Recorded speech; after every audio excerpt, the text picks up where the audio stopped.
Ephésiens chapitre 2. Ephésiens chapitre 2. Ephésiens 2, nous lisons le 8e verset jusqu'au 10e verset. Nous lisons Ephésiens chapitre Est-ce qu'on peut se lever pour louer la parole de Dieu? Ephésiens chapitre 2, versets 8 à 10, nous lisons au nom de Jésus-Christ. Amen. Car c'est par la grâce que vous êtes sauvés, Ni kwa neema ya Mungu tunaokolewa par les moyens de la foi, kupitia imani. et cela ne vient pas de vous. Inaitoke kwenu. C'est les dons de Dieu.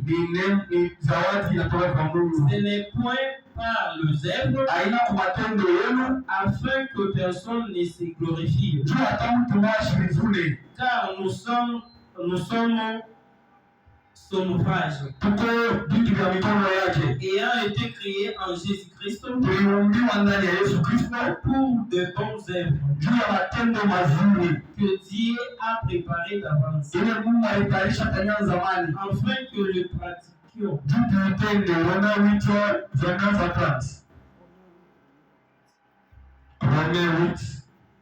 Romains 8, 29 à 30.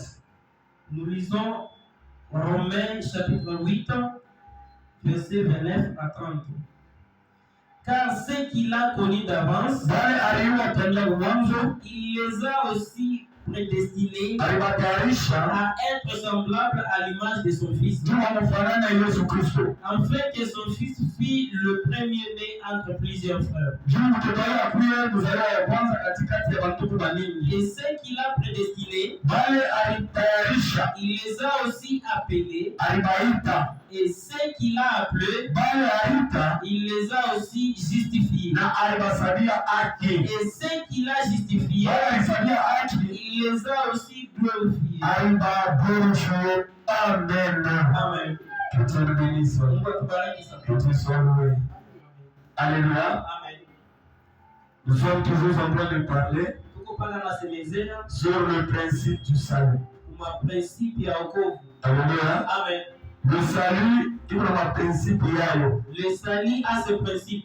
Alléluia. Amen. Lorsque mtu anasema nishaokolewa, Lorsque quelqu'un dit je suis déjà sauvé, qu'est-ce qu'on va comprendre par là? nini tutaelewa pa hili? Kuokolewa ni kusema nini? Être sauvé c'est quoi? Alléluia. Amen. Kama mtu anasema nishakupata wokovu, Si la personne dit j'ai déjà reçu le salut, ça veut dire ni kusema ule mtu la personne ashapokea uzima ya milele ndani ya Yesu. il a déjà reçu la vie éternelle en Jésus-Christ. Sasa hatuwezi kusema juu ya wokovu Parce qu'on ne peut pas parler du salut bila kusemezea mambo ya vie éternelle. sans parler de la vie.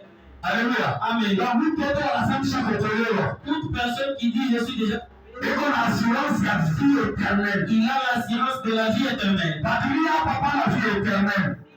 Il n'y a pas la vie éternelle. Hata kama mtu ataishi miaka ya mingi, Même si la personne va longtemps vivre, watu wote watakufa. tous les jours vont décéder. Alléluia. Amen. Mtu ana promesse moja. Parce que tout le monde a, Dieu avait dit, nous le Dieu, uko mavundi, et tu retourneras la poussière. tarudi kuma. Alléluia. Amen. Mtu yote ni mavumbi. Ni kusema tout le monde est poussière. Rendez-vous ya mtu ni ya kuingia kwa vumbi. C'est rentrer au péché. C'est-à-dire la mort. Ni kusema nufu, C'est le rendez-vous de tous les vivants. ni rendez-vous ya bale bote beko naishi. C'est pourquoi umeshakuliwa Mungu. C'est pourquoi si tu connais déjà Dieu, Akawa hawaza tunaona esprit de mort. même si on te dit on va vivre l'esprit des morts, Au kushia tu n'auras plus peur. kama unashika boka ya lufu, Si tu as peur de la mort, ni preuve ya kusema c'est la preuve de dire ndani yako mna wokovu. en toi il n'y a pas le salut. Parce que après la mort, Parce que après kufa, vivre continuer. maisha itakontinue mpaka. Alléluia. Amen. Après kufa, Après la mort, tutaishi pembeni ya Mungu. nous allons vivre à côté de Dieu. Mais à condition, Mais à condition, mais c'est seulement si tu avais reçu le salut. kama ukupate wokovu, Si tu n'avais pas reçu le salut, kama unakufa, lorsque tu vas mourir, enda njia ya shetani. tu iras dans le chemin de Satan. Tena njia ya mateso ya milele na milele. Tu iras dans un chemin de perdition. Là où Jésus a dit, Nous le reçoisons. il y aura des pleurs Kutakuwa majiwe. et des grincements de dents. Amen. Alléluia. Amen. Na kusaka neno. Na kusaka neno. Le sacrement dedans. Amen. Ça veut dire qu'on la renomisha. Amen. Alléluia. Amen. Ça veut dire si les champs Kama bantu ne reçoivent pas le salut, abapate wokovu, ils ne reçoivent pas la vie éternelle, abapate vie éternelle. donc ils vont mourir. Au moment où batakufa, Ils vont aller tout droit batena directement dans la souffrance éternelle. Souffrance éternelle. Quand on a foi, Si tu meurs, mambo ishe pale. le problème ne s'arrête pas par là. Jo mambo inaanza C'est sasa. à bientôt maintenant les problèmes vont commencer. Alléluia. Amen. Matendo ya mtu, Amen. les œuvres de Dieu, Les œuvres de Dieu, itamsindikiza. ça va lui accompagner. Alléluia. Amen. Kama unakufa, Si tu meurs, ile matendo ishi kwa dunia. les œuvres que tu as fait sur la terre, Ndio njia ulichakulia. c'est le chemin que tu as choisi. Alléluia. Amen. Maintenant tu poses question. Maintenant, pose-toi une question. Ni matendo kama unafanya Quelles sont les œuvres que tu fais pendant que toi et moi nous vivons sur la terre. pendant que wewe na mimi tuko pa dunia? Les œuvres que tu fais, Matendo yale unafanya c'est un chemin que tu choisis. ni njia deja uko na chakula. Alléluia. Amen. Si tu fais le bien Kama unafanya bien en Jésus, mwa Yesu, tu marches avec Jésus, uko unatembea na Yesu, c'est aussi un chemin que tu cherches. ni njia tena uko unatafuta. Quand tu meurs, Kama unakufa, tu vas rentrer à Christ utarudia kwa Yesu et tu seras sauvé. na utaokolewa. Et tu seras sauvé. Na utaokolewa. La Bible dit, Biblia inasema Dieu veut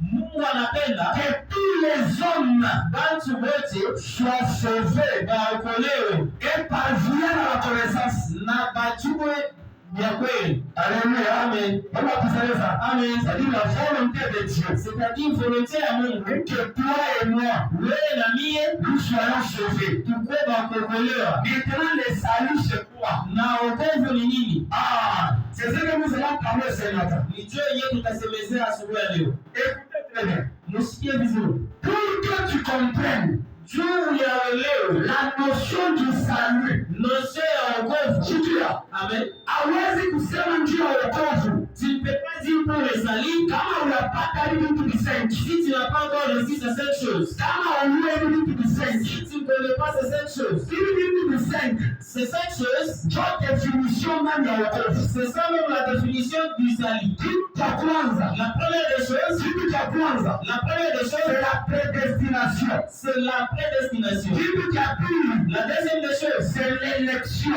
ni kuchagua. Ah, kitu cha tatu, La troisième des choses, c'est l'appel. ni mwito. Kitu cha quatre, La quatrième chose, c'est la justification. ni justification. Kitu cha cinq, La cinquième chose, c'est la glorification. c'est la glorification. Inakuwa 5. Alléluia. Amen. Ça veut dire, Ni kusema, kama ushakokolewa, si tu es déjà sauvé, ushakupita mwili vitu visengi. tu as déjà passé dans ces cinq choses. Alléluia. Amen. Ça veut dire Dieu t'a prédestiné au salut. Mungu akupredestiné déjà pour wokovu. Deuxièmement, Dieu t'a élu. Mungu akuchagua. Troisièmement, Dieu t'a appelé. Mungu alikuita. Quatrièmement, Quatrième des choses, Dieu t'a justifié. Mungu alikujustifié. Cinquièmement, Dieu t'a glorifié. Mungu alikuglorifié. C'est-à-dire, Ni kusema, wale watu wanapata wokovu, c'est là qui ont réussi le salut, wale watu wanapata vie éternelle. c'est là qui ont réussi la vie éternelle. Mungu anawakamilisha étape par étape.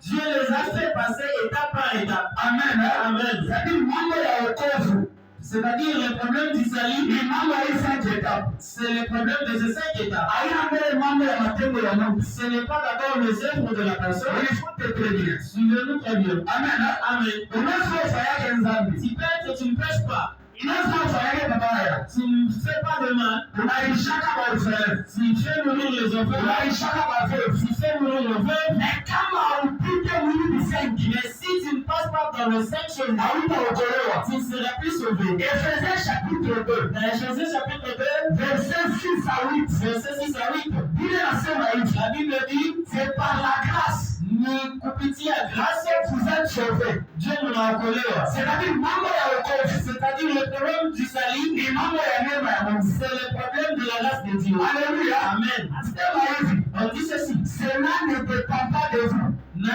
ile haipitie kwenu mwe wenyewe. Ça ne dépend pas de vos œuvres. Haidepende na maalama yenu. Ça veut dire, Ni kusema mtu yeye mwenyewe quelqu'un lui-même, kama anadeside, s'il décide, lazima bora il dit bon, hata nishimulie Yesu, même si je ne connais pas Jésus, hata nishimulie kabisa, même si je ne parle pas à l'église, nianze tu kuogopa nidhamu, mais je commence seulement à craindre le péché. nishilewe, Je ne dois pas la nisharapike, je ne sais pas la Bible, nishibe, que je ne sois pas, nishichamuane, que je ne jurie pas les gens, quel que soit vile mtu anafanya, quel que soit tout ce que la personne fait, mtu kama anakufa, s'il meurt, atapotea.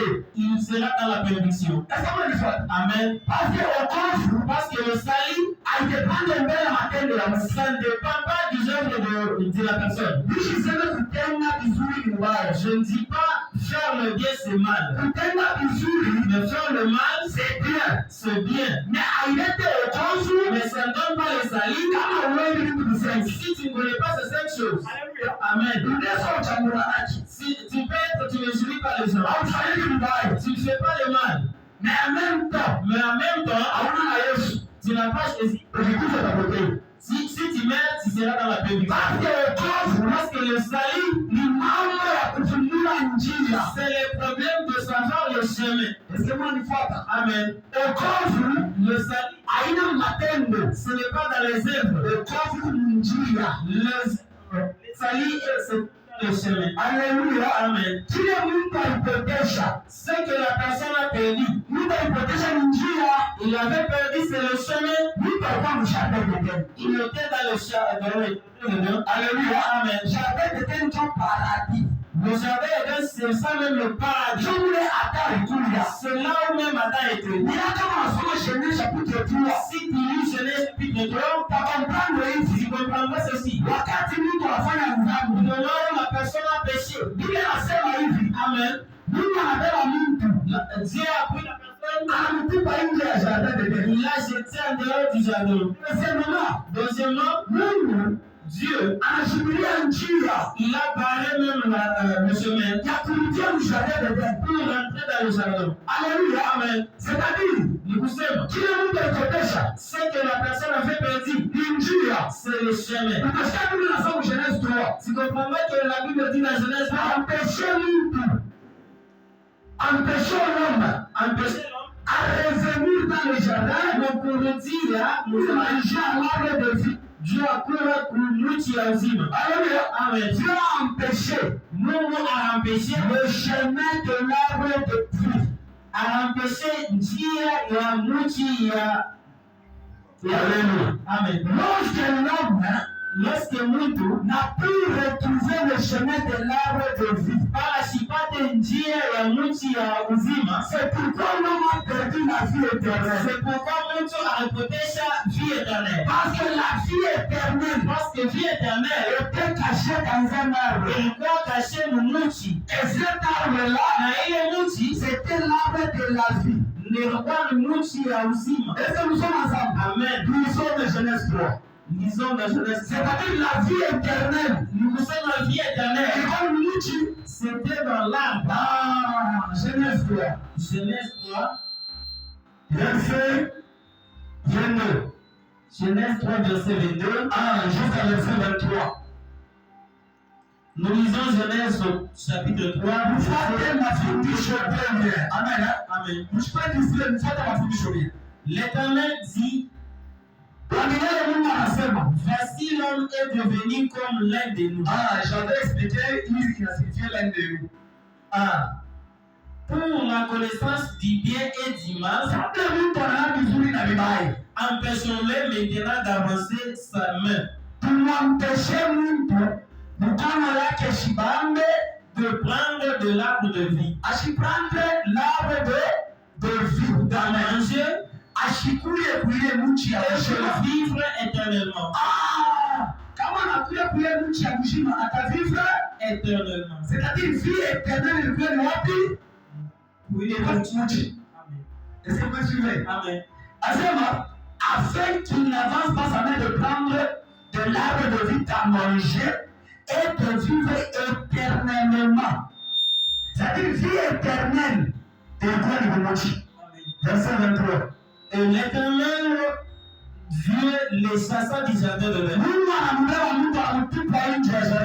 pour cultiver la terre d'où il avait été pris. Verset 24. Verset 24. C'est ainsi qu'il chassa Adam et il a mis à l'orient du jardin le chérubin qui agite une épée flamboyant pour garder le chemin de l'arbre de vie. Sécuriser le chemin de l'arbre de la vie. Vous comprenez? C'est-à-dire, nous avons empêché c'est-à-dire Dieu a empêché l'homme le chemin de l'arbre de vie. Njia ya mti ya uzima. Juu ya nini? Pourquoi? Kama mtu si l'homme alikuja kule mti ya uzima, il était à l'arbre de vie, l'homme devrait retrouver la vie. Na mtu alitaka kupata uzima. L'homme devrait vivre éternellement. Na mtu alitaka kuvivre tena milele. C'est-à-dire la vie éternelle. Ni kusema maisha ya milele. C'était un arbre. Ilikuwa ni mti. C'est-à-dire cet arbre-là, ile mti qui donne la vie, iko naleta uzima, c'est un homme. Ni mtu. Et cet homme-là, na ule mtu c'est Jésus. Ni Jésus. C'est-à-dire l'arbre de vie. Ni kusema mti ya uzima. C'est Jésus-Christ de Nazareth. Ni Yesu.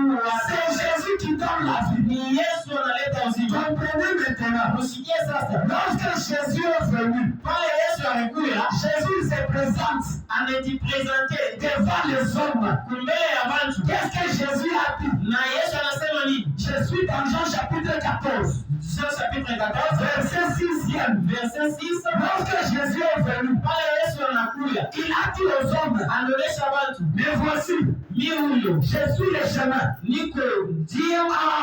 Donc il est njia alipotesha. C'est que le chemin qu'Adam avait perdu. Quand Jésus vient dans le monde, lorsque Yesu anakuwa mdunia, il dit aux hommes, anaonesha watu, c'est moi le chemin. Ni mie njia. Deuxièmement, la deuxième chose, je suis la vérité. Niko vérité. Troisièmement, je suis la vie. Na niko uzima.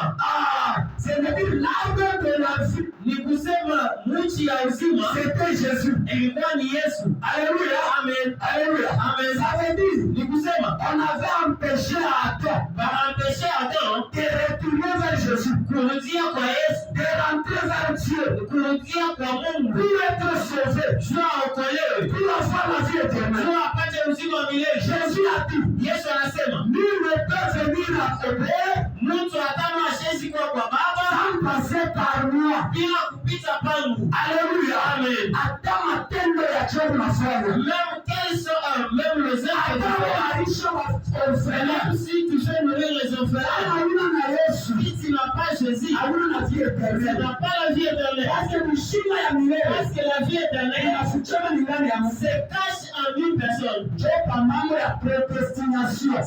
le problème de la prédestination. Alléluia. Amen. C'est un problème de la prédestination. C'est le problème de la prédestination. Lorsque Adam il a péché, Dieu dans son plan, il avait toujours déjà prévu un moyen de sauver Adam.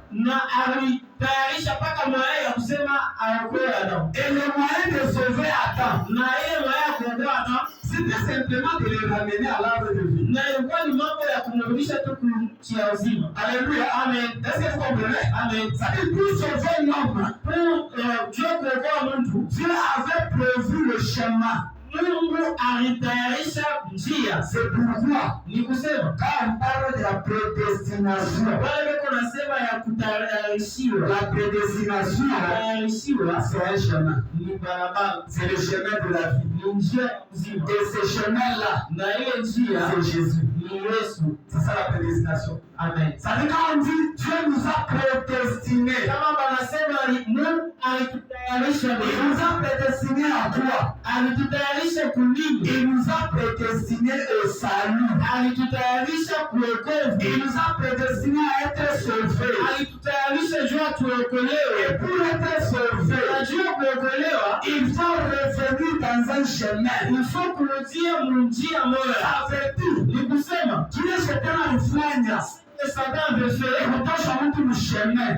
Allonger dans les chemins. Alléluia. Amen. Alléluia. Amen. Mtu kama anapotea, Si quelqu'un est perdu, anapotea ni njia. il est perdu dans les chemins.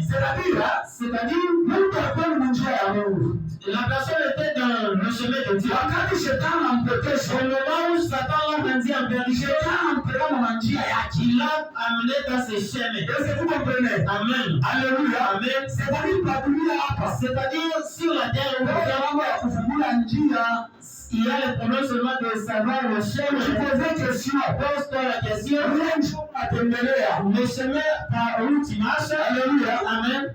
ule njia unatembelea Le chemin par où tu marches, ni njia ya uzima, c'est le chemin de la vie. ule ni njia ya ufu. Soit c'est le chemin de la mort. Wewe je posais question. C'est à toi de te poser le Wewe je posais question. Tu dois te poser cette question. Njia ya je. Tu es dans quel chemin? Huko ni barabara gani? Tu es dans quel chemin? Angalia unavivre. Regarde comment tu vis. Façon unavivre. La manière dont tu vis. Deja ili unaweza sasa ni njia fulani huko. Ça montre déjà c'est dans quel chemin que tu es. Njia ya mshina ni njia ya Yesu. La vie est le chemin de la vie, c'est le chemin de Dieu. Njia ya ufu ni njia ya shetani. Mais le chemin de la mort, c'est le chemin de Satan. Deutéronome 30. Deutéronome chapitre 30. Tunatusaidia sana. Amen. Verset 19. Deutéronome chapitre 30, verset 19. Deutéronome 30, 19. Je prends aujourd'hui à témoin contre vous les ciels et la terre. J'ai mis devant toi la vie et la mort. Mungu anaweka kumencho ya watu manjia ngapi? Uzima na nufu. La bénédiction et la malédiction. Baraka na laana. Choisis la vie. Choisis la vie. Choisis la vie. Afin que tu vives. Alléluia. Amen. Est-ce que vous comprenez? Amen. La Bible dit ceci. J'ai mis devant vous deux chemins. Le chemin de la mort, c'est-à-dire le chemin de la mort, c'est-à-dire le chemin de la perdition. C'est le chemin de la perdition. Alléluia. Amen. Et le chemin de la vie, le chemin de la vie, c'est ça même le chemin de la vie. Jésus a dit, je suis le chemin. Dieu anasema niko njia la vie na uzima. Alléluia. Amen. C'est-à-dire le chemin que Dieu montre devant eux. En d'autres termes, je mis devant vous Satan. Et j'ai mis devant vous. C'est un chemin. Satan aussi c'est un chemin. Toute personne qui suit Satan, il sera perdu. Et tout celui qui suit Jésus, il sera sauvé. C'est pourquoi le salut et la perdition, c'est le problème de chemin. Si tu pars dans le chemin de Satan, tu seras dans la perdition. Si tu pars dans le chemin de Jésus, tu seras sauvé. C'est-à-dire la prédestination. C'est le chemin. Amen. Et Dieu a prévu un seul chemin. Papa, vous savez, tu ne peux pas dire, ça ne va pas. Maintenant, papa, Dieu peut laisser tous les gens qui sont dans l'église qui vont être dans l'église. Dieu peut laisser tous les gens qui sont dans le cadre qui vont être perdus. Est-ce que Dieu peut laisser les musulmans être perdus? La réponse, c'est oui. Oui. Ils seront perdus. Parce que dans les chemins où ils sont, ce n'est pas le chemin que Dieu a fait. La prédestination. Pour être sauvé chez les gens, il n'y a que le chemin de Jésus. Alléluia. Amen. C'est-à-dire, maman, si tu te rencontres avec un musulman, dis-lui ceci. Laisse de gros, tu seras dans la perdition. Cherche Jésus. Mahomet ne peut pas te sauver. Kadiba ne peut pas te sauver. Imam ne peut pas te sauver. Et les autres ne peuvent pas te sauver. C'est lui qui sauve. C'est Jésus. Pas ta Yesu. Acte chapitre 4, verset 12. Amen. Acte chapitre 4, verset 12. Acte chapitre 4, verset 12. La Bible dit ceci. Biblia inasema Il n'y a aucun autre nom hakuna jina ingine qui a été donné aux hommes ililetwa kwa watu pour être sauvé. juu ya kuokolewa. Si ce n'est que le nom de Jésus. Hakuna jina mpaka ya C'est Yesu. seulement Jésus Ni mpaka Yesu qui sauve. ndio yuko naokoa. Alléluia. Amen. Kama umeenda njia ingine Si tu pars dans un autre chemin, en dehors de Jésus, en dehors ya Yesu, unamfuata mshetani. tu suis un Satan.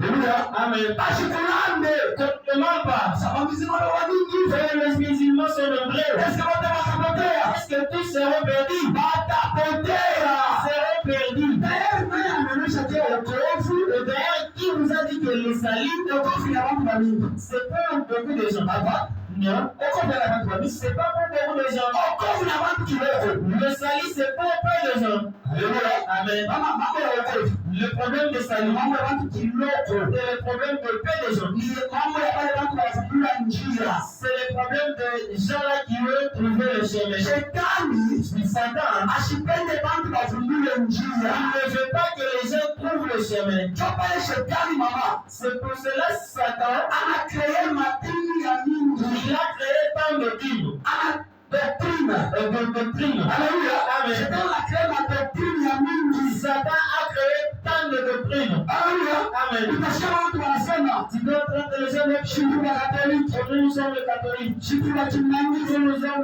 les shindu wa Kadibisi, nous sommes les catholiques. shindu wa Tawala, shindu wa fulani, Amen. shindu wa fulani. Watapotea wa manjina. Vous serez perdus avec des noms. Alléluia.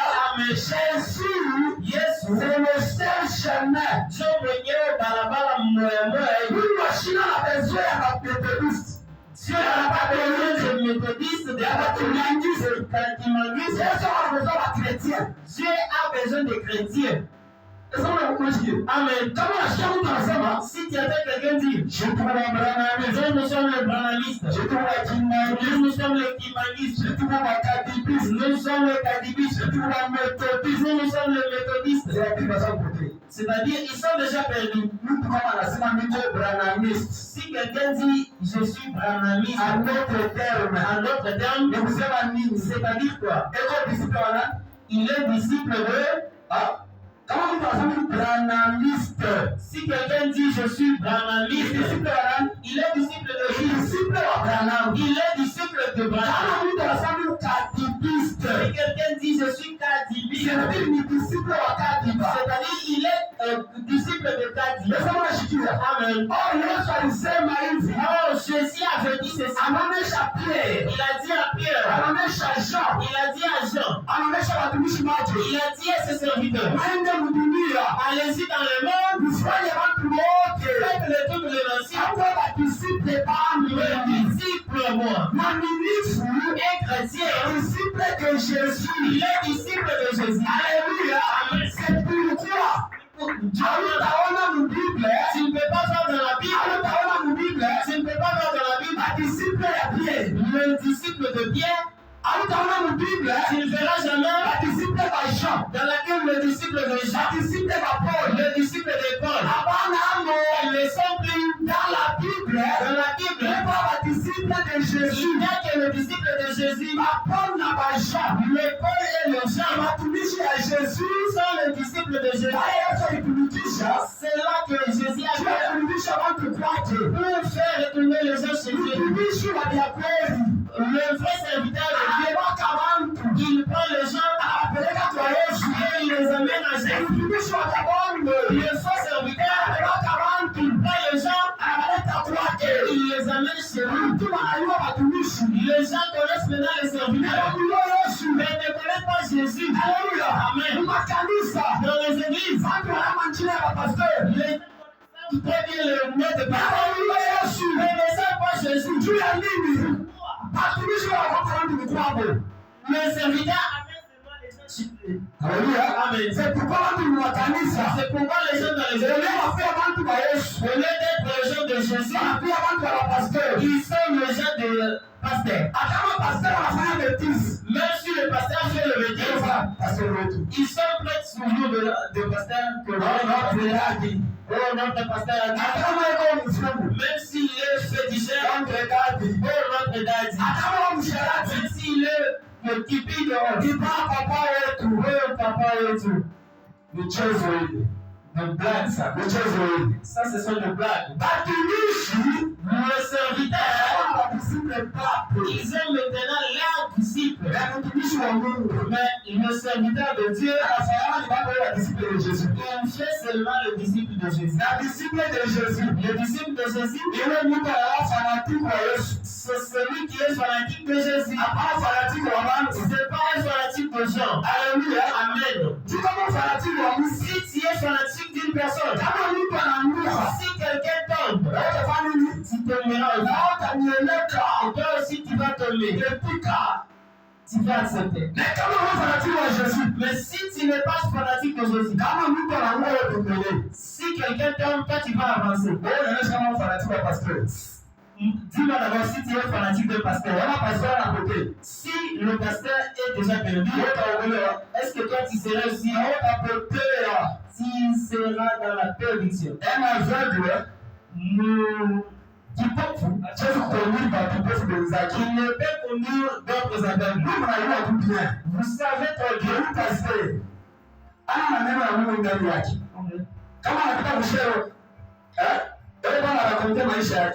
Mie prime vya shaka, mie bibi yangu, mie watoto yangu. Est-ce que kuna besoin de maisha yako basi?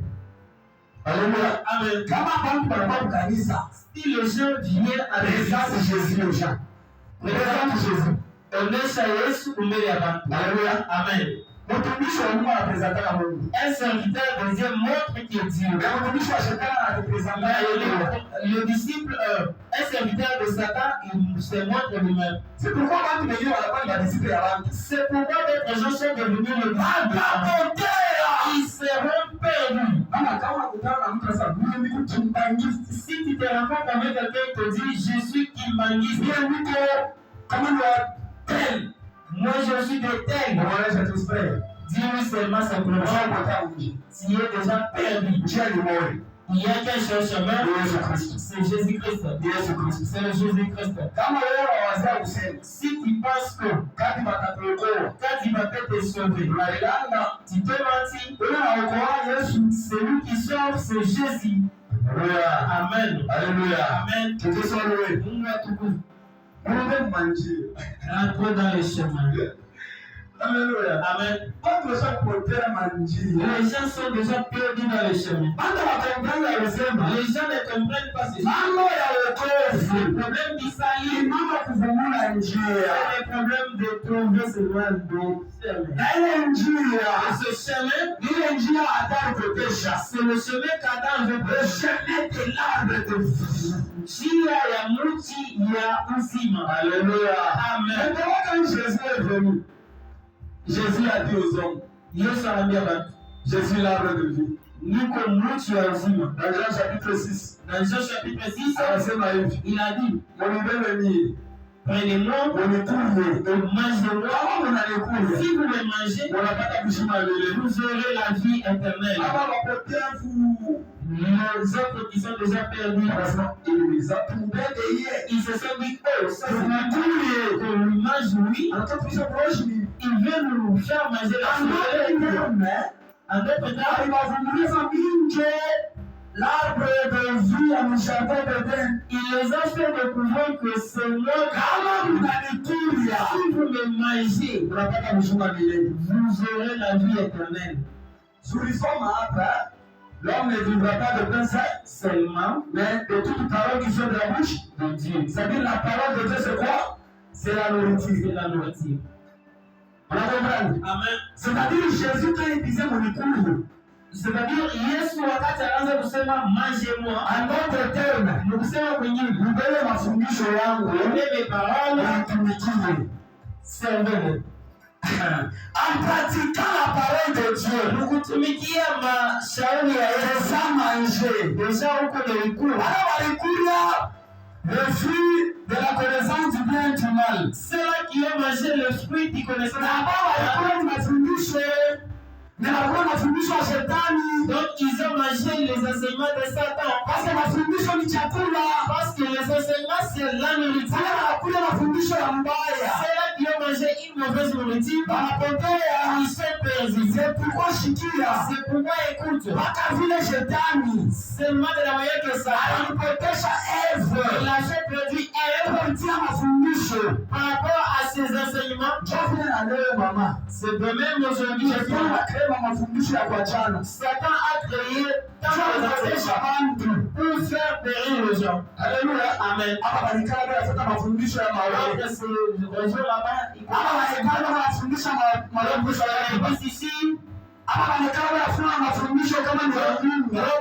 Ici, ici encore. Vous serez payés. Ce sont les chemins que Satan a déjà ouverts. Amen. Il n'y a qu'un seul chemin. C'est Jésus. Nous les recevons dans ses enseignements. Alléluia. Amen. C'est par la grâce que vous êtes sauvés. Et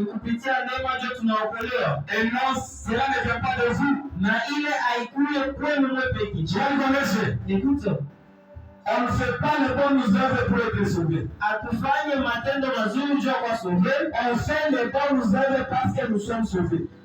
Tuko nafanya matendo mazuri ndio tuko deja sauvé. Vous comprenez, maman? Amen. Atufanye vizuri tukaokolewa. On ne fait pas les biens pour avoir les saluts. Tunafanya vizuri, mais on fait le bien parce que tushaokolewa. Parce que nous avons le salut. C'est-à-dire kama unaendelea kufanya vibaya, mais si tu continues à faire le mal, unataka tuokolewe. C'est-à-dire tu n'as pas encore reçu le salut. Alléluia. Amen. Est-ce que quelqu'un me comprend? Amen. On fait les bonnes œuvres.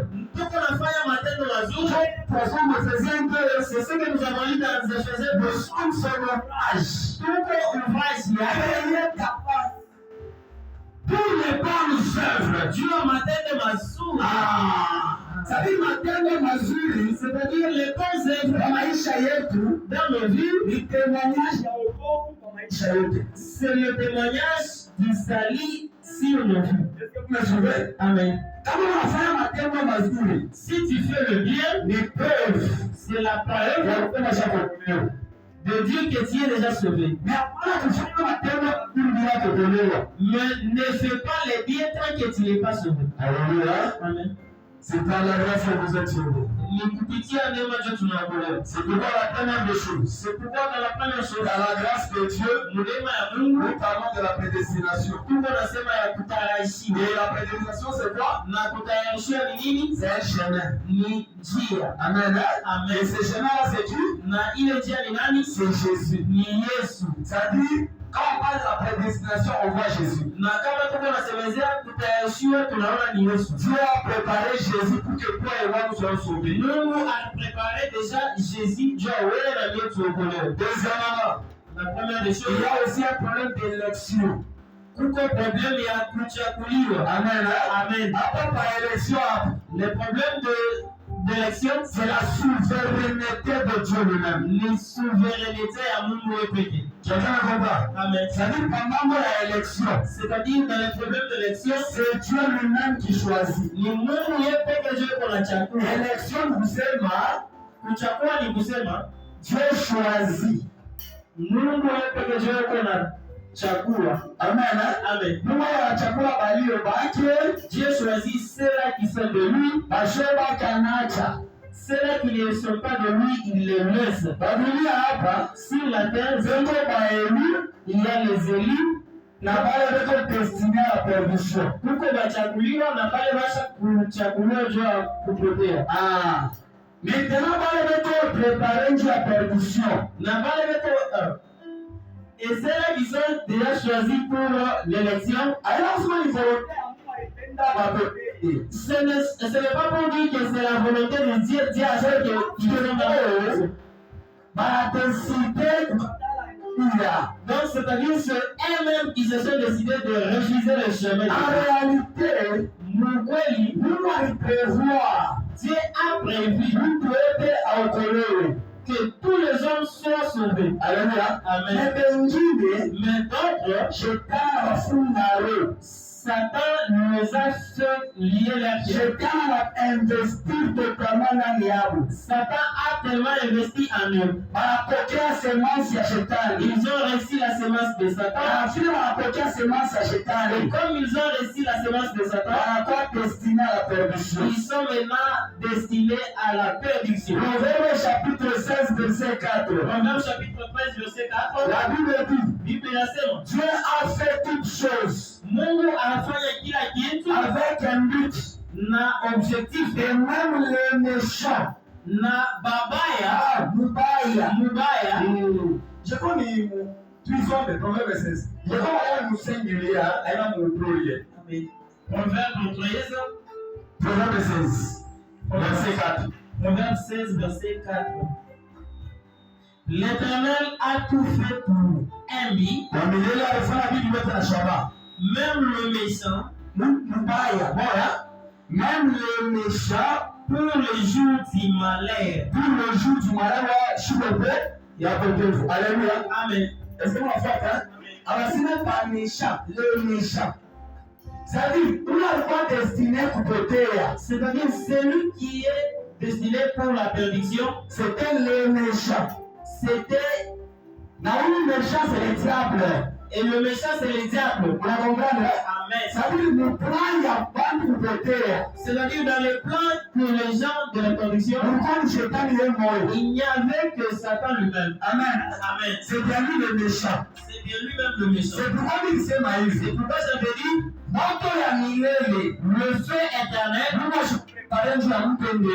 Dieu n'avait pas prévu pour que la personne s'en aille là-bas. Est-ce que vous me suivez bien? Amen. Mungu alipenda watu wote wafanye nini? Waokolewe. Waokolewe.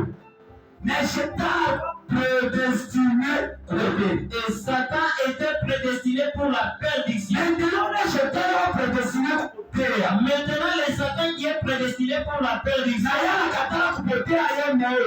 il a refusé d'être perdu lui-même. Anapenda kupotea na Il veut se perdre avec d'autres gens. Maintenant, pour kupoteshe watu, Maintenant, pour faire périr d'autres gens, il faut wapoteshe njia ya predestination ya wokovu. il faut leur faire perdre dans le chemin de la perdition. Alléluia. Amen. Na kama unaenda njia ya kumfuata shetani, Et si tu pars dans un chemin de suivre Satan, naona complete list ya bamesha.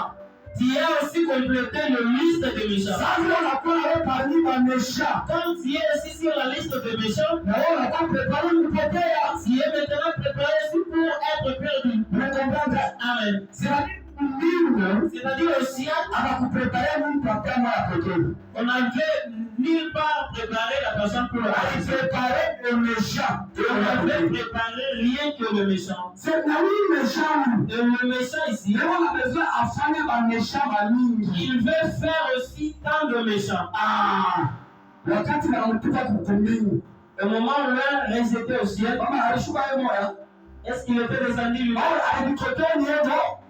Or, il avait contrôlé lui-même. Mais kwa kushuka. Mais pour descendre, Anashuka na malaika wengine. il a descendu avec d'autres anges. Anaforme kaya bamesha. Il a formé aussi son groupe. Yeye na malaika wake. Lui et ses anges, Tunaona bamingi. ils sont venus maintenant nombreux. Andao ya hilo. En dehors de ça, Papa dunia. au moment où il est venu dans les morts, Anaforme bamesha parmi les hommes. il a formé le méchant parmi les hommes. Bamuongezea pa liste. Ils se sont augmentés sur la liste. C'est-à-dire, Dieu nous représente méchant à côté. De la manière que Dieu avait prévu le méchant qu'il soit perdu. Shetani na yeye anakukonvaincre na wewe unakuwa méchant. Satan aussi t'a convaincu pour que tu sois aussi méchant.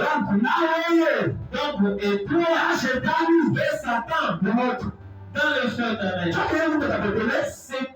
C'est la raison pour laquelle Mtu atapotea. l'homme sera dans la perdition Fuata njia ya wapotevu. parce qu'il a su le chemin de la perdition. Unakomprendre? Amen. Si nous prenons ya Mungu. Ce n'est pas dans la volonté de Dieu. Mungu asipopenda utapotea.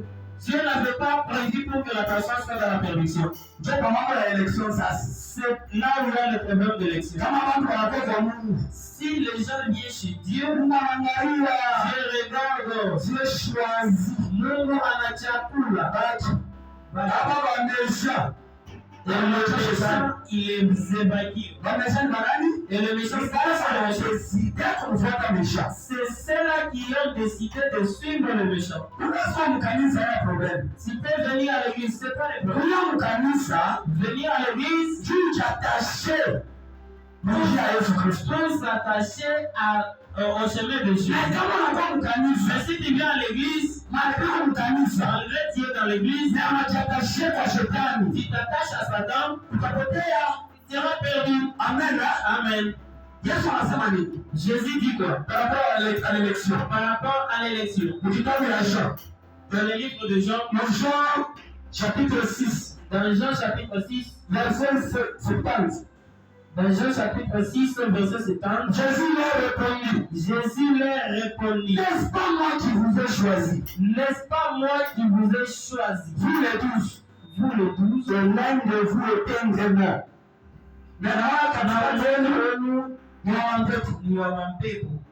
Alléluia. Amen.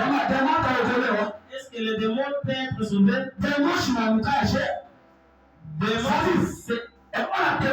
C'est-à-dire qu'il marche avec Jésus, mais il reste démon. C'est-à-dire quoi? Les enseignements de Jésus, il a fait refuser. Amen. Amen. Il marchait avec Jésus.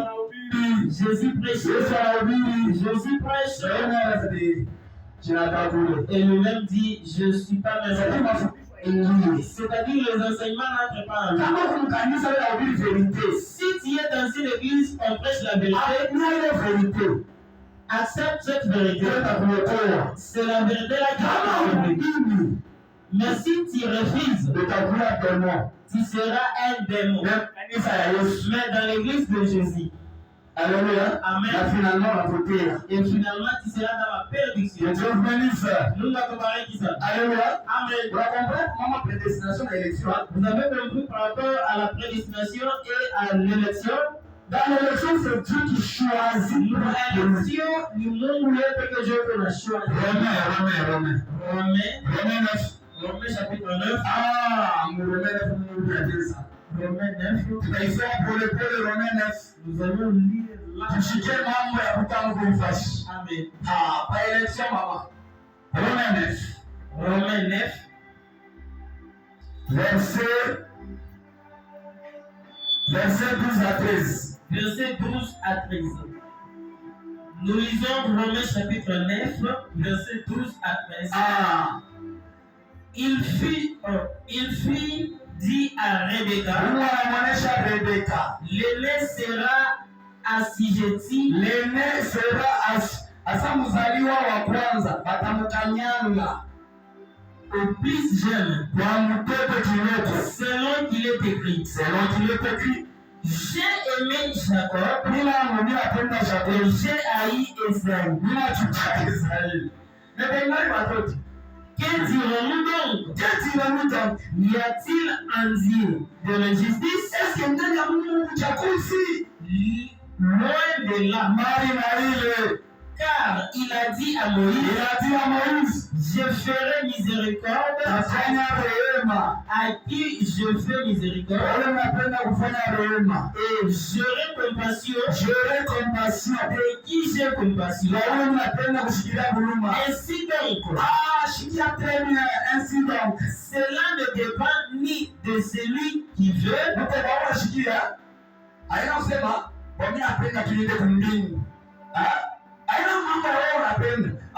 cela ne dépend pas de celui qui veut, ni de celui qui court, mais de Dieu qui fait miséricorde. Donc si tu es sauvé, c'est Dieu qui a eu. C'est la pitié de Dieu. C'est ça même la grâce. C'est ça même même. C'est Dieu qui regarde. Ah oui, Amen. Dieu a eu pitié de lui. Il a fait pousser Papa Jean. La parole de la vérité. Papa Jean lui a donné la parole de la vérité. Au moment où il a écouté, il a changé. Il lui a changé. C'est-à-dire si tu es sauvé, C'est Dieu qui a eu pitié de toi. S'il n'a pas eu pitié de toi, Satan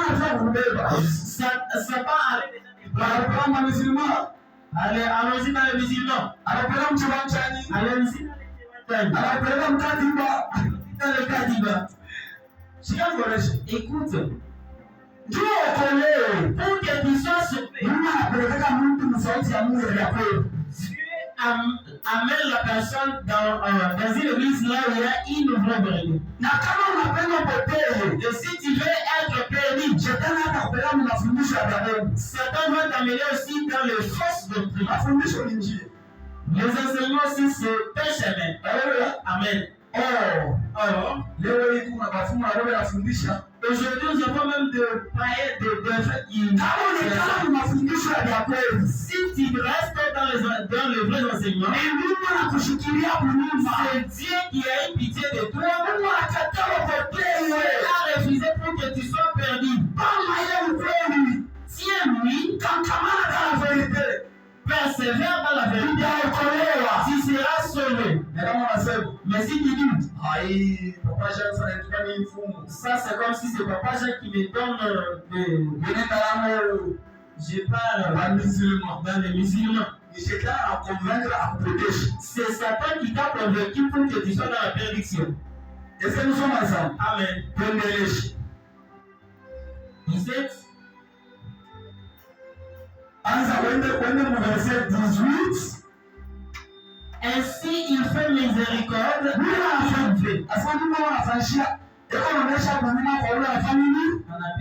Anapenda. Et sasa verset 22 à 23. Verset 22 à 23. Et que dire si Dieu, voulant montrer sa colère et faire connaître sa puissance, a supporté avec une grande patience des bases de colère formée pour la perdition. Donc, une phase de colère fait. Il peut former pour la paix, la perdition. Là, il formait dedans. Alléluia. Amen. Dans une phase, elle va former pour la colère. C'était Satan et ses anges. Amen. Amen. Maintenant, le diable aussi a formé ses propres vases. C'est-à-dire une vase que nous ne sommes pas. C'est le diable qui a formé par Dieu.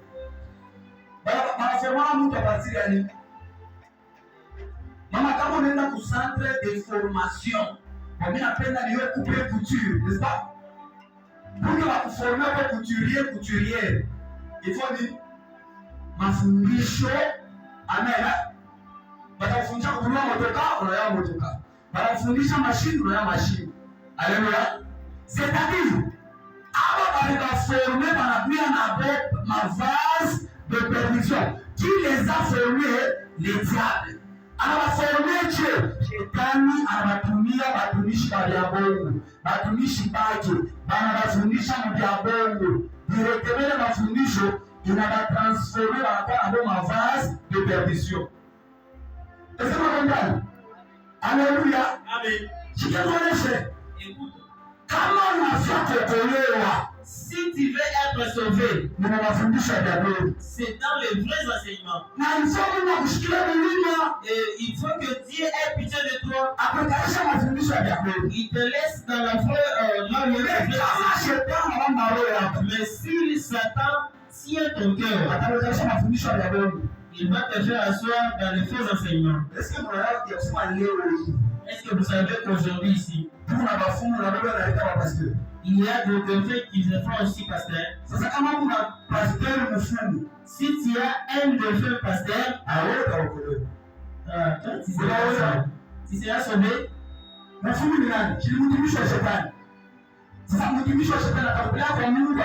Alors, un serviteur de Satan, il veut t'amener chez Dieu. C'est pourquoi vous comprenez ceci.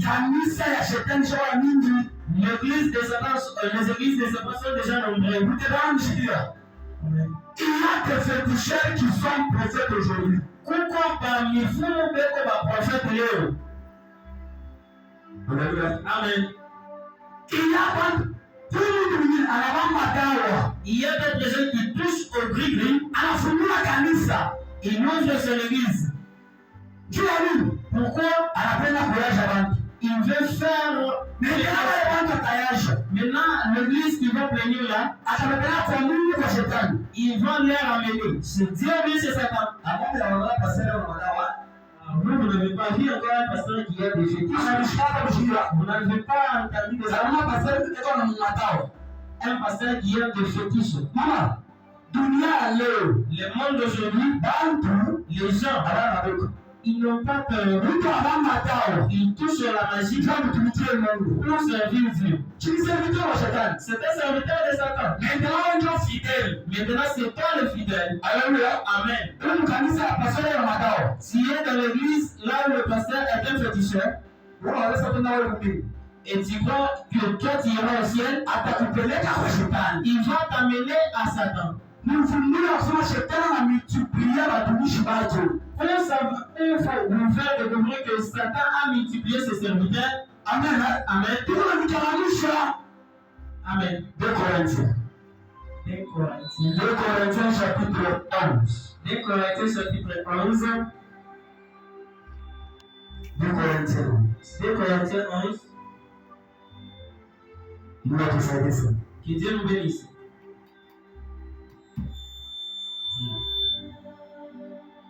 Deux Corinthiens 11. 2 Corinthiens 11. À partir la première tusome tuangalie vile Paulo anasema à partir ya verset 2. À partir du verset 2 à 3. 2 à 3. Ephésiens 11, 2 à 3.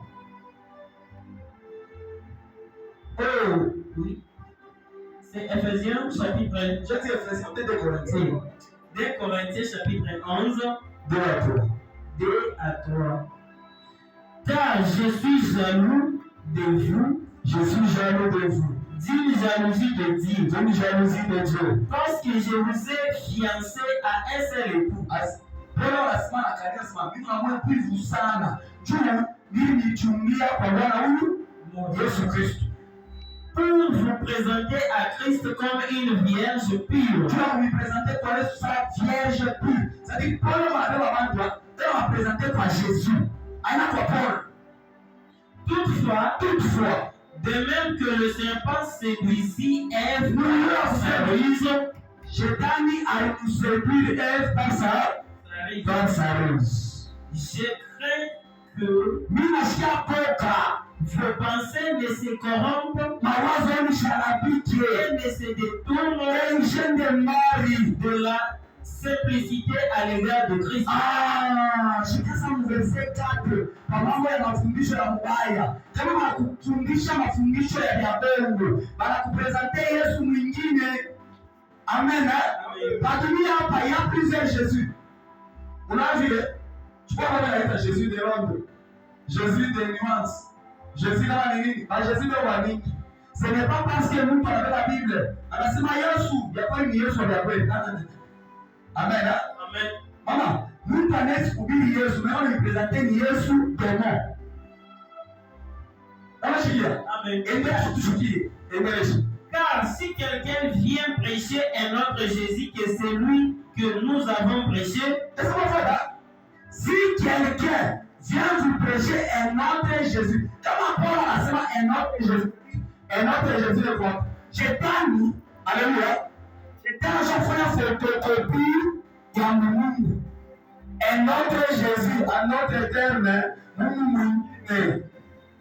Si quelqu'un vient vous prêcher un autre Jésus, que celui que nous avons prêché, ou si vous recevez un autre esprit que celui que vous avez reçu, mafundisho yote inaletaka esprit. Amen. Amen. Kama unapata mafundisho ya mabaya, utapata esprit nini ingine. Ile esprit ya mabaya, hadithi nakuonyesha sema mama, utapata Roho Mtakatifu 10 ina mpepo. 10 ina mpepo. Unapata Saint Esprit, utapata Saint Esprit wa kuprotection. Parce que mafundisho yote mko esprit. Mafundisho yote mko Yesu mwingine. Haleluya. Tuende kumbingu. Ifopokea mafundisho ya Yesu. Na kama unapata mafundisho ya mubaya, wanakupresentea Yesu mwingine. Amen. Amen. Kama usomaje Biblia ndio pale unapotea. Mon peuple est détruit par manque de quoi? Ndio unifundisha vitu bila uwezo kufundisha. Haleluya. Unaingia mkanisa, unakuta tupata mwazi na mizabi ya bla, na mizabi ya rouge, eko na mabushi, eko na makama zote tunaanza kumwona na mama kushikiliza. Amen. Kama unaingia mkanisa, unakuta mama mabushi, unakuta mama parfum. Leo hata watu mangucha. Leo hata watu wanapindu kani. Kisha watu kwa moto. Unao sana mnjia kifu. Adama watabama bibi. Haleluya. Amen. Haleluya. Amen. Nyumba ya Mungu, waweka mabushi ya nini? Dans la maison de Dieu, pourquoi on doit mettre des bougies? Waweka maparfum, maubani, juu ya nini? Pourquoi mettre des bouffes là-bas? Nyumba ya Mungu, waweka kama mamai ya kujisha juu ya nini? Pourquoi mettre de l'eau à vendre là-bas? Kila siku kwa bantu ndio nenda kwa asipende kani mchi ya manini.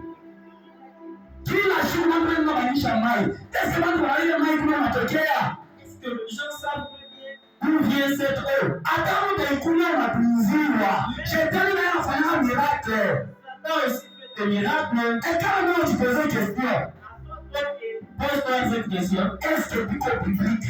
Est-ce que c'est biblique? Quand c'est pour qu'on a mamai. Pourquoi toujours croire seulement de l'eau? La puissance de Dieu est dans l'eau. Mais Shetani anakwenda bando. Andika lazima hii ni mai ya baraka. Kama ikasema sasa, profeti anaonyesha $10.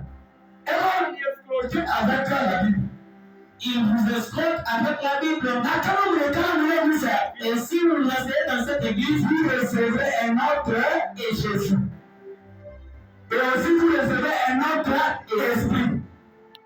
Laissez-moi le faire. Amen. Prenez ça mon verset. Prenez mon verset. 13 à 15.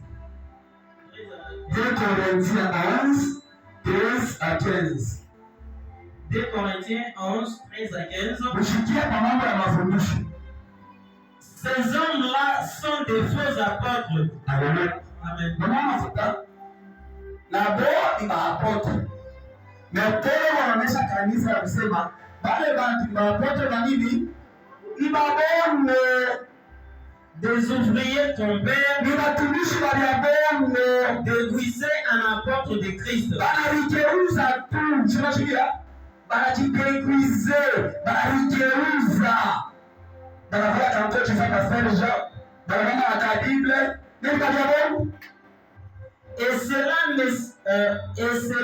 n'est pas étonnant, puisque Satan lui-même s'est déguisé en ange de lumière. Shetani mwenyewe aligeuza kama malaika wa Mungu. Inaisha bala? Unakomprendre? Amen. 15. Il n'est donc pas étrange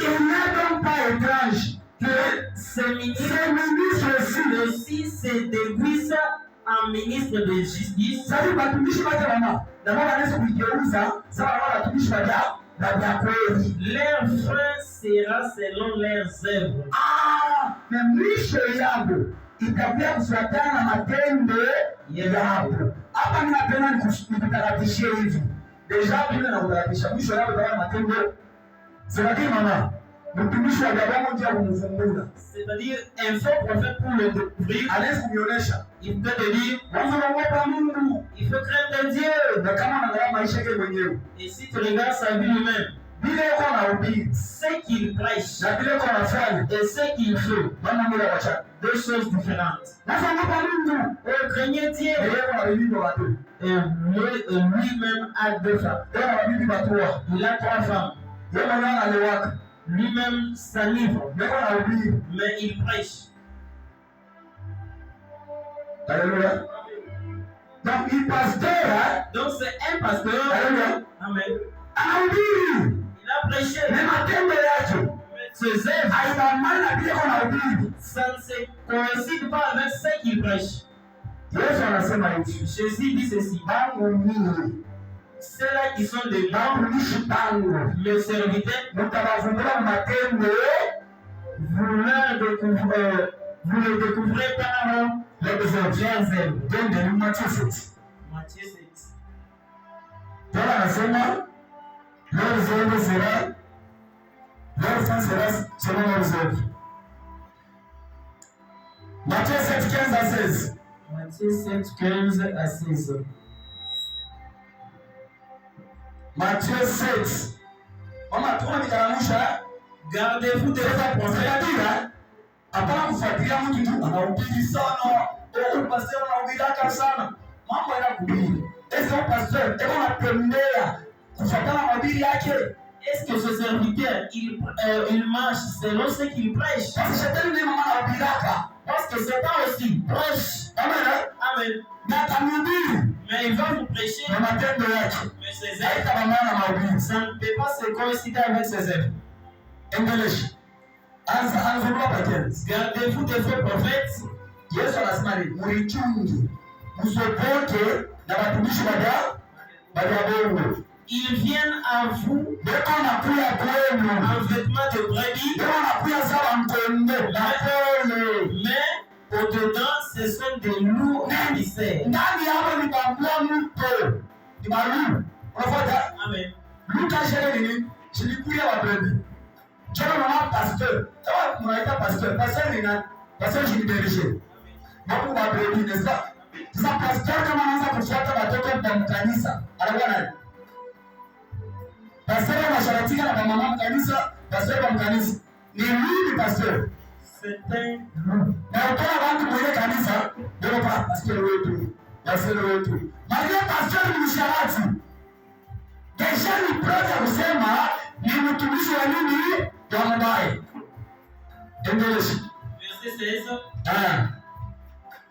Vous les reconnaîtrez à leurs fruits. Batumishi wote waliaboma mama. Atata kama utakavunua matendo yao. Verset 20. Qu'est-on de raisin sur les épines Est-ce que wanatosha raisin kumiba? ou de figues sur des chardons? 17. Verset 20. Verset 20. C'est donc à leurs fruits Niko matendo yabo. que vous les reconnaîtrez. Ile mtawavumbulia. Amen. Amen. Sadiki mkivumbule batumishi babo. Mtawavumbula matendo Yeah. aina kumahubiri hapo. Aina mbele ya vile kwa transpire. Ce n'est pas de la manière qu'ils parlent. Aliyepata na msauti wa kuchacha sana watu wangu. Il va déjà changer. Maria Yesu papa. Ni papa wa maombi. C'est un papa de prière. Anaweza maombi mengi wa kubaya. Il peut être une prière, mais il faut pas un escroc. Dada. Inaona mfita. Na msauti wa kuchacha kumbe escroc. Donc c'est un escroc. Alléluia. Amen. Matendo Leurs œuvres. Amen. unakaa kumganizi. Vas-y, Fuatilia mbele na sasa maisha yangu. c'est-à-dire la vie d'un pasteur, Hiyo ni prédication kwenu. c'est une prédication pour nous. Unafuata? Amen. Mimi kama mishina wa bibi matendo. Si moi je n'ai pas 2 femmes, 3 femmes, tu peux venir ici avec 3 femmes. Et puis on te donne même le titre. Il y a 2 femmes, 3 femmes, 4 femmes. Et puis on te donne ancien de l'église. Jamais. Alors si toi qui es un ancien avec 3 femmes, alors les autres, si lui le pasteur, si il prend de l'alcool, il prend le vin, est-ce que vous allez sortir de l'alcool? Amen. Amen. Vous allez dire non. D'ailleurs, notre pasteur prend. D'ailleurs, notre pasteur s'enivre. Et puis, on va tenir à tout ce là. Tu t'as dit que vous la et si moi-même je bois, je prends deux. Toi, tu peux prendre même un casier. Pourquoi? C'est moi qui dois commencer à te montrer le chemin. C'est lui qui montre le chemin. Alors si moi je m'enivre, toi aussi tu vas t'enivrer. Oh notre pasteur. Pourquoi tant de gens parce que est-ce que tu as déjà vu dans l'église on prêche là-bas, laissez l'alcool. Eux-mêmes les prêtres là sont des îles. Est-ce que j'entends?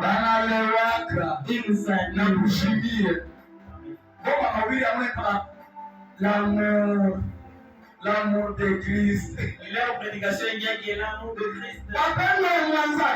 L'amour de péché. L'amour dans le péché. Alléluia.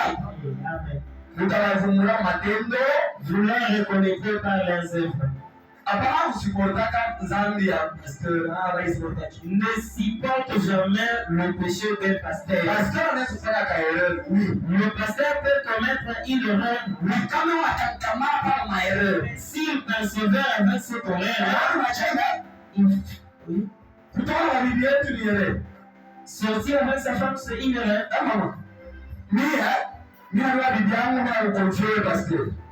Je prends ma femme. Non.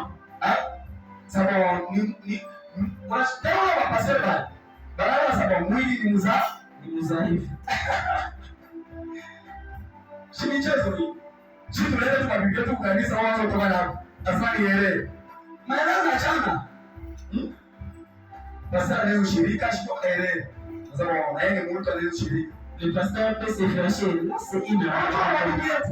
Ils sont non.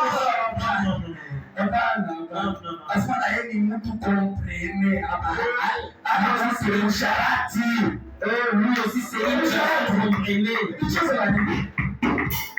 Prostituée.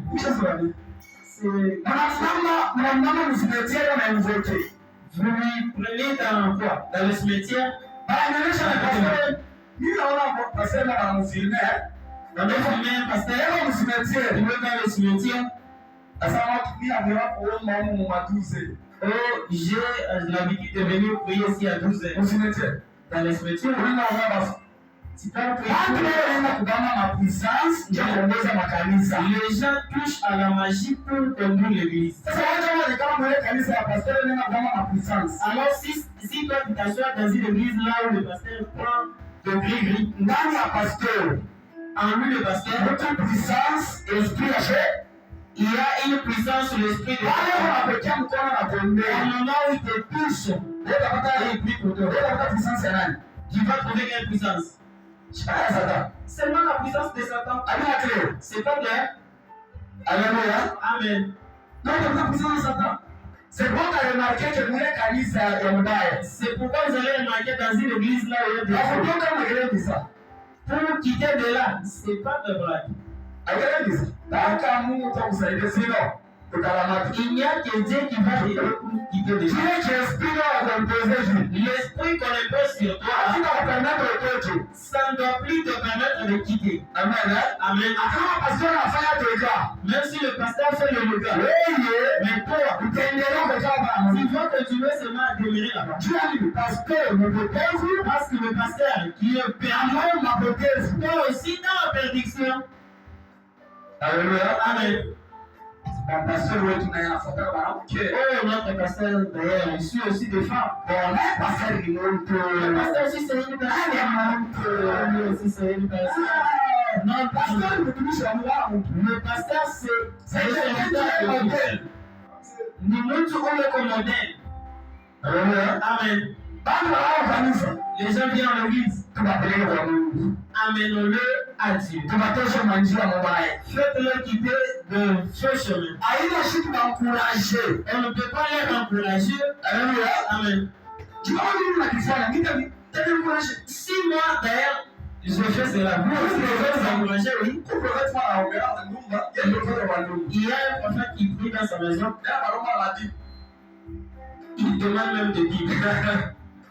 Amen. Hein? Amen. Moi, uniletee timu ya kazi ile ulitumika ya jamii. Amen. Hapo uniletea timu ya mhudumu haya. Bana kuonga kwa Bwana wa inji. Tunasapata na wewe kuri yako. Ni participe mzambi yako. Ah? Efe. Unapikana ka kono, unanyang'anyana makuta ya wizi. Jona lazima ndio. Kama mimi nampatia pasteri makuta tatakasiwa. Makuta itakasiwaje? Amen. Amen. Makuta ya wizi kuri hayo yemo. L'argent d'ivore mange pastel. Makuta ya wizi. L'argent d'ivore. Efe mesha. Tunaona potanza kashi. Kama unaiba mazutu mwanje, ile makuta ya mazutu mwanje, ushauri unipatie hayo. Amen. Ulikule yemo ya. Amen. Alléluia. Amen. Apasa kwa hivi ni afrap. Oh, comme c'est l'argent Kama ninampatia pastor isabarikiwe. Si je donne au pasteur, ça sera sanctifié. Makuta ya wizi kutumisha shughuli yake. L'argent d'ivore est serviteur. Même si tu me vois avec faim, l'argent de la prostitution, mange-toi seul. Si c'est pour rester dans la famine, que je reste seulement comme ça. Amen. Viens me donner l'argent que tu as siwé. C'est clair. Amen.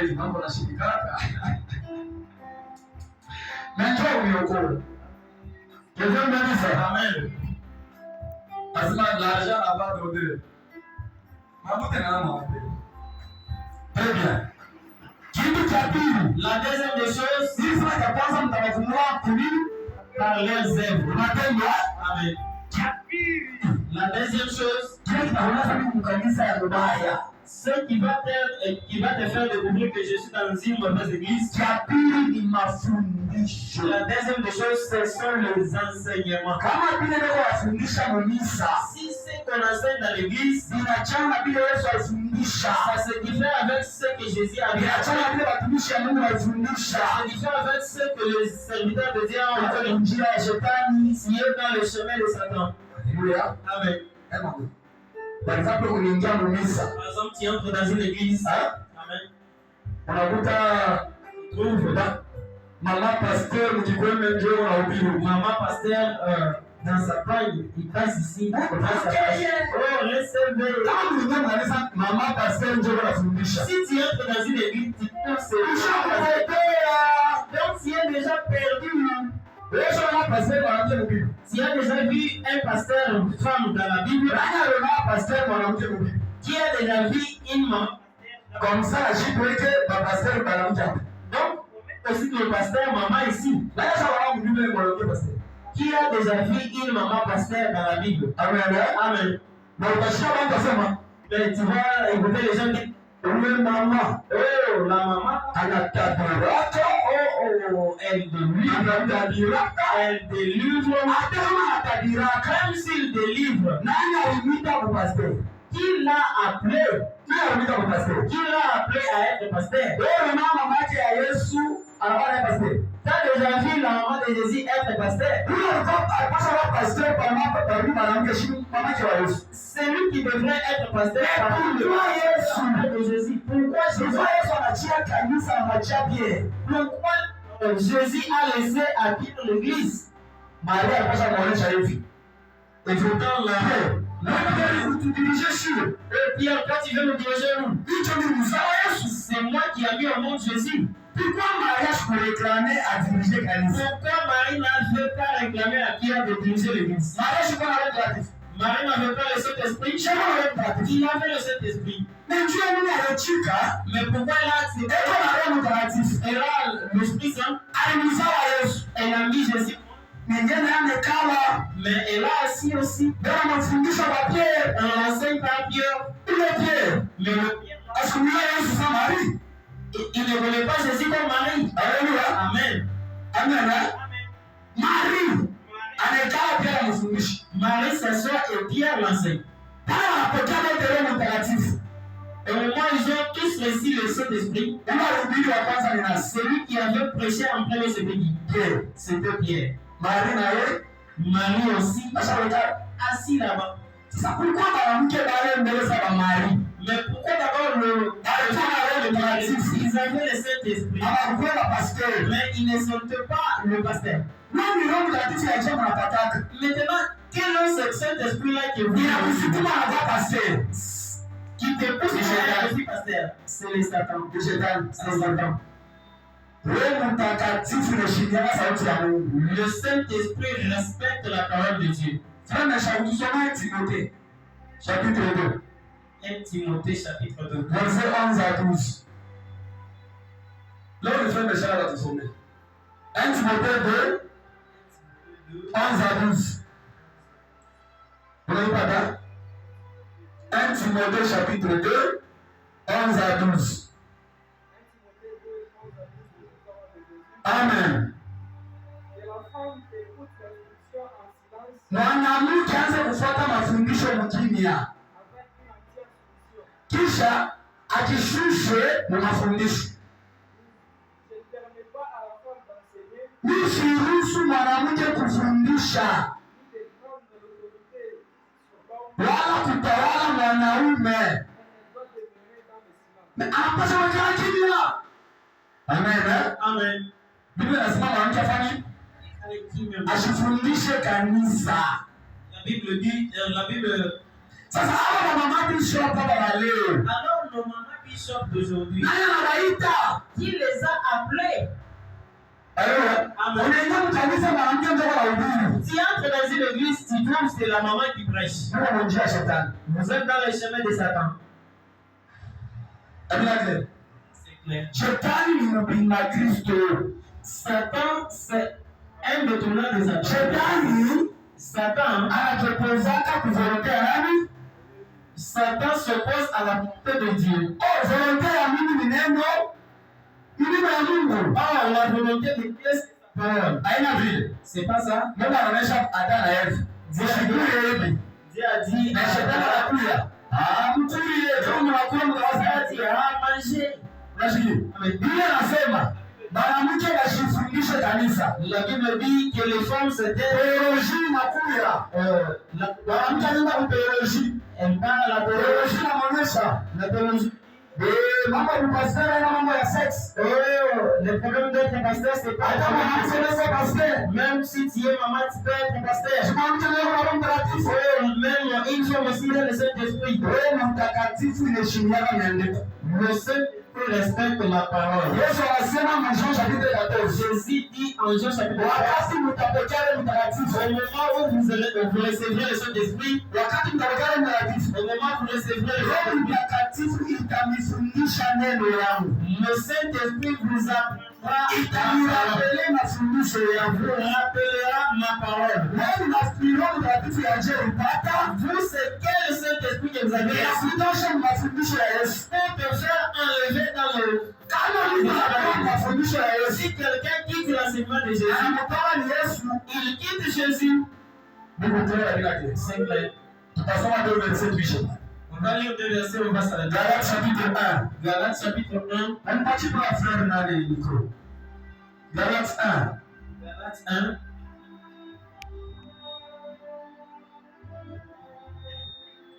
Verset 6. Wanze kushuka. Galates 1. Wanze kwa verset 6 wanze kushuka. Galates chapitre 1. Le verset 6 disons le nom de Jésus. Amen. Je m'étonne que vous vous détourniez si promptement de celui qui vous a appelé par la grâce de Christ. Unasikia? Kwa unaonyesha kwa Kristo.